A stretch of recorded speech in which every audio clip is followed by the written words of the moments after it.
Good morning, this is Steve here in Sydney of the late Gnosis website truebluehealer.com, where in just 20 minutes you can get physical evidence of a second intelligence giving you assistance to navigate your way through the mis and disinformation that heaps itself upon you. In the first week you'll get some vivid messaging dreams, and you'll end up with an internal mentoring voice that helps, say, religiously minded people to correct their misunderstandings of holy books. Okay? Now, having said that, I'll get on to today's business, which is the recent events in Germany, particularly Cologne, and the invaders going into Europe from all over the world at Angela Merkel's illegal request. It's becoming blatantly obvious since the Cologne event, where about 1,000 people rioted and committed all sorts of sexual crimes, 350 were arrested, and it wasn't reported for days by the local media because they don't want to do anything to stop the rapes happening. They don't want to do anything that might have them called racist, you see. And the German women are complaining they've been told by the local authorities to keep an arm's length away from other people, that sort of thing, and don't make sort of wear more modest clothing and don't go out at night and stay at home just like women do in Islamic countries. Don't make eye contact with men, that sort of thing. And you go, how very strange. They're trying to Islamicise Europe, the left-wing intellectuals. Well, what these feminists have got no care whatsoever about women's rights. They're simply Marxists trying to overtake the world as usual. This is cultural Marxism out of the Frankfurt School. And it's being greatly exposed thanks to alternative media and the help of some police whistleblowers who are saying that for the last 10 years they've been unable to arrest a whole lot of street criminals committing non-stop serial street crime because of their origin, their racial origin, you see. And so implying that the governments want the crime to continue. So they're actually making war on society with street crime. So the governments of the day almost guarantee they're going to be infiltrated by Zionist interests. The governments are actually making war on the indigenous white tribes of Europe, which is an amazing thing to consider, that the indigenous tribes of Europe have created the best civilization in the history of the world. Just about everything you can think of, they have invented and nobody else. We should be mindful of that. And one of the great features of the European lifestyle is that they are a low crime rate bunch of people. And that's probably a major factor in their making everything possible, such as space travel, communications, electricity, medical breakthroughs, vaccinations. Do I have to go on? There's nothing you can think of that's ever come out of Africa, Asia, India, China. There just hasn't. The last 500 years, it's all been due to the European white male, who is terribly maligned today for no obvious reason, except they're trying to take down our society so that Zionists can rule over us in some kind of Mad Max, smoke-ridden death culture. I don't know what their goal is, but it goes back a long way in the Talmud. You can find it there. There is already burnings of refugee centres all over Europe. It's quite a large number of refugee centres. That's disused buildings reallocated for refugees to stay in, to give them some shelter from the European climate. Many of them announced in advance are being burned. That's a sign of sentiment from the people that they're not happy with what their government's been doing to them. Nobody asked for all this diversity to be thrust upon them, a much higher crime rate, etc.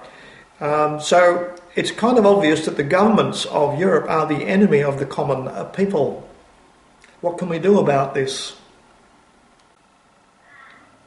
Police whistleblowers have been saying that for the last 10 years they've been politically leaned on not to arrest foreign street crime criminals, and So there's an ever-rising crime wave in Europe. Now, what can be done about this? Especially in light of the fact that their source countries have already indicated they're not taking their criminal riffraff back. They're saying, we won't take our criminal people back. You're stuck with them, right? Basically, they're glad to get rid of them. So what's the answer? Is there any other answer? Well, there is from history. We used to have criminal colonies such as Botany Bay in Australia, and British criminals, the worst criminals, were sent to America and Canada. They played a not insignificant role in the early development of these great nations today.